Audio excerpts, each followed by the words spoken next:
بسم اللہ الرحمن الرحیم جزا اللہ عنا سیدنا و مولانا محمدا صلی اللہ علیہ وآلہ وسلم ما هو اہلو۔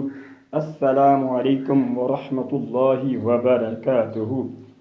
جو والدین کا تابع دار اور فرما بردار ہوتا ہے اس کی زندگی میں خوشیوں اور مسکراہٹوں کا خزانہ ہوتا ہے۔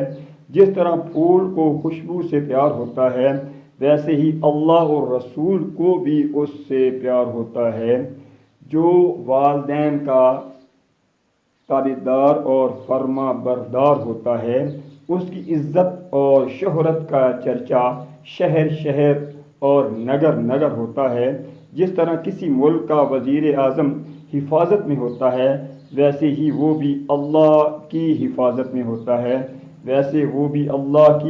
حفاظت میں ہوتا ہے جو والدین کا تابع دار اور فرما بردار ہوتا ہے وہ پرسکون اور راحتوں سے مستفید ہوتا ہے۔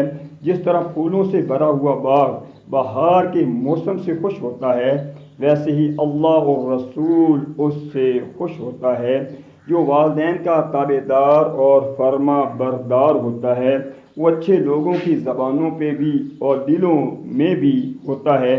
جیسے نایاب اور انمول ہیرا عزت و احترام پاتا ہے ویسے ہی وہ بھی عزت اور احترام پاتا ہے۔ جو والدین کا تابع دار اور فرما بردار ہوتا ہے وہ دنیا میں بھی خوش، قبر میں بھی خوش، حشر میں بھی خوش اور جنت الفردوس میں بھی خوش ہوتا ہے، کیونکہ اس سے خوش اللہ اور رسول ہوتا ہے۔ اس کے لیے ہر نیک انسان اور ہر فرشتہ دعا گو ہوتا ہے۔ اے خدا مجھ کو اپنے والدین کا تابع دار اور فرما بردار بنا، مجھ کو بے ادبی اور گستاخی سے محفوظ فرما، آمین۔ صلی اللہ علیہ